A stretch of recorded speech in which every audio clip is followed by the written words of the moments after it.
Hi, so I'm just going to do a quick presentation on food sense. Today I'm going to specifically talk about food sense for the measurement of ginger.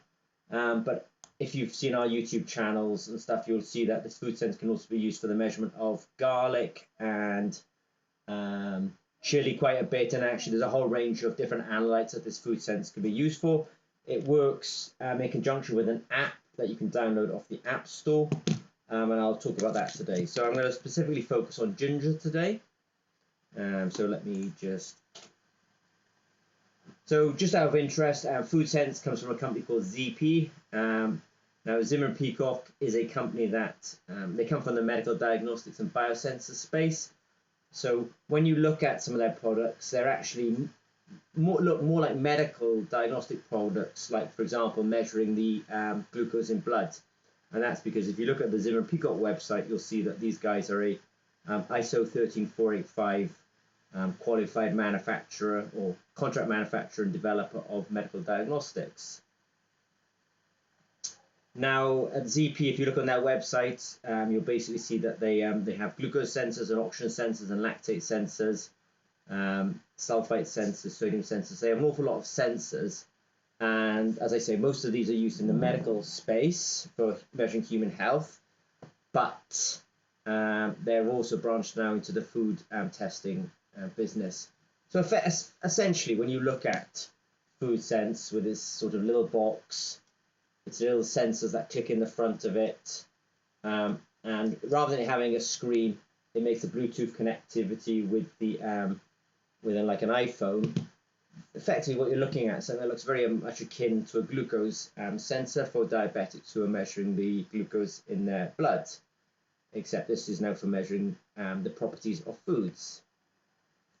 So it's a hand-sized device for rapid food quality and food safety testing, and it really replaces very non-specific taste testing, for example, in the food industry. This is just a quick summary of kind of the main components of this. There's an app that you can download. It makes a Bluetooth connection to the device itself, and you put a sensor in the front of that. And onto the sensor, you put the sample of ginger extract, and then you can make a measurement upon it. And so the kind of questions that this thing is good at answering is how hot is chili and how pungent is ginger, for example. Now, the kind of, when I say the competition, the ways of, for example, measuring these kind of, for example, if you have a ginger product, then the molecule in there that's responsible for its pungency is called gingerol. Now, you can measure gingerol by analytical testing using something like an HPLC. And so when we were designing this technology, we used HPLC to validate. There is no AOAC method for gingerol, so there is no internationally recognized HPLC method for measuring gingerol when you're talking about food. But so if you want to measure the amount of gingerol in a product and therefore have a sort of quantification of its pungency, you can do it on analytical equipment. And a device like this will cost you, at the top of the range, well, not top of the range, middle of the range, will cost you $50,000 approximately. Need a very good technician to run it. The equipment takes a lot of servicing. The other way of measuring the pungency of things like ginger is to, to sort of taste it. And at least with chili, there is a organoleptic recognized test for it. It's called the Scoville test. And you get a bunch of people and they basically taste it and they can kind of score the hotness of the chili. But this organoleptic testing doesn't exist for ginger, which is not internationally recognized. So in fact, when you think about ginger, there's not an internationally recognized HPLC method. There's not an internationally recognized organoleptic testing. And when people talk about their products, so they say, oh, this is very gingery. They're sort of informed guesswork and their experience. Now, we obviously are focusing on the food sense today. So at least food sense allows a manufacturer of a ginger-based product to be able to measure and say, in that product I have a concentration of 1 millimolar gingerol, or in this product I have 5 millimolar gingerol. So the units that we report the gingerol are millimolar. These are very sort of chemistry-based units. Just out of interest, we do get this kind of, both with ginger and garlic and chili. People say, oh, no, it tastes hotter than that, it tastes hotter than that. These are subjective experiences. When people say it tastes hotter, that's a subjective experience. That's the interaction between your tongue and the brain, or the food, your tongue, and the brain. So we are making objective measurements. We are objectively reporting how much gingerol is in that product. Whether you experience it as very hot or very cool, that's a personal experience. So I want to say that the good thing about food sense is it's objective, so it means that you can use it for certifying products and batches of products within specification. But every person will experience a product slightly differently, and we cannot adapt to that.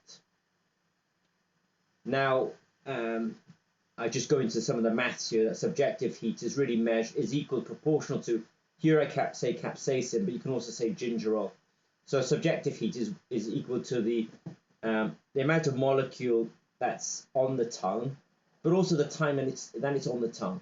If you eat something quickly, you don't really experience the sensation. If you eat it slower, the longer you chew on it for, the greater the sensation. So subjective heat has some roots in objectiveness.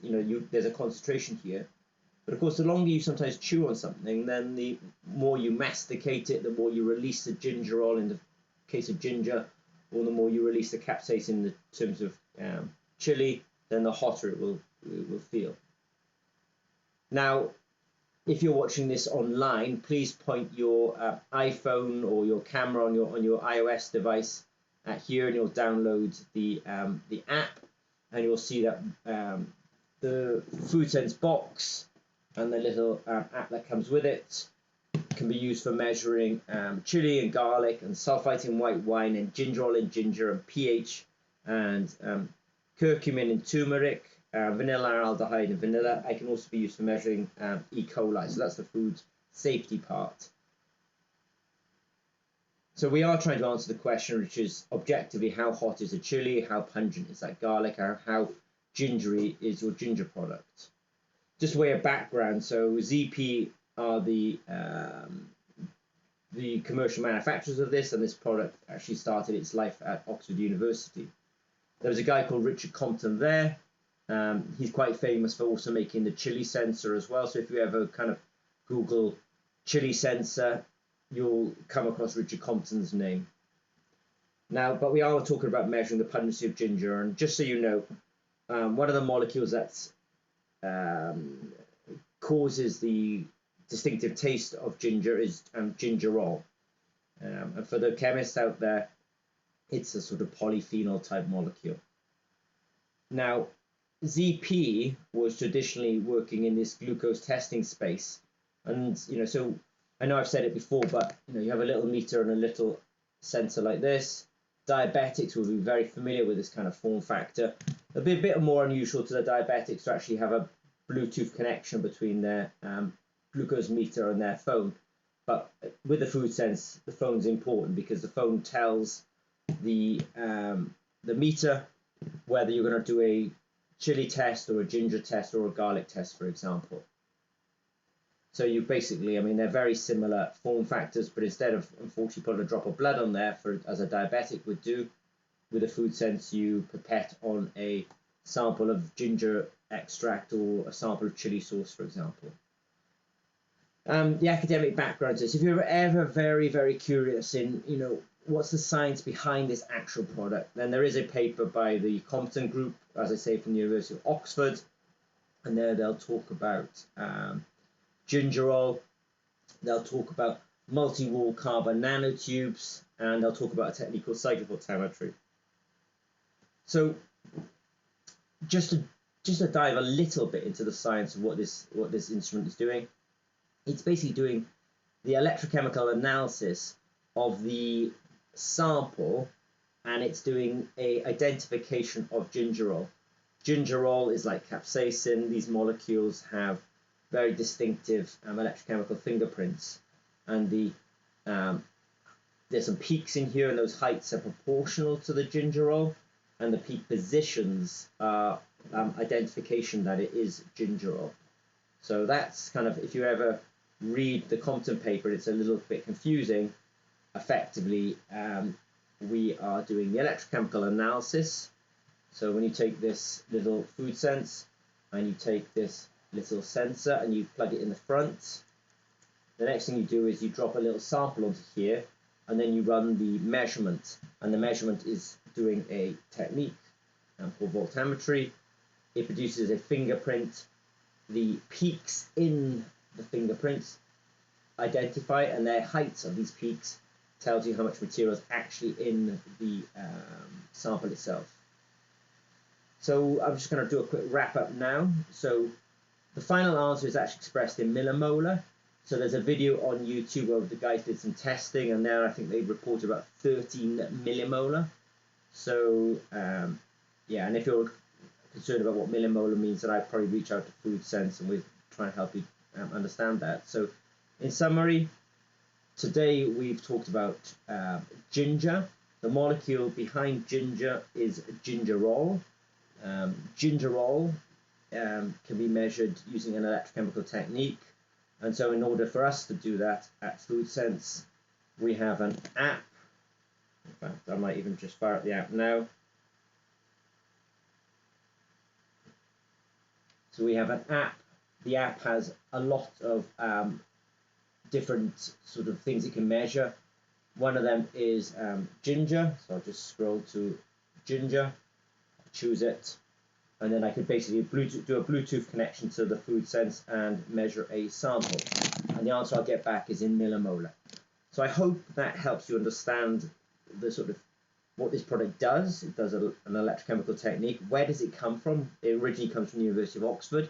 Who manufactures it? Zimmer and Peacock.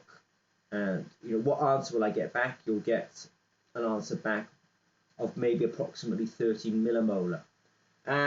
And so if you have any questions, please reach out to us at Food Sense. Okay, thanks very much.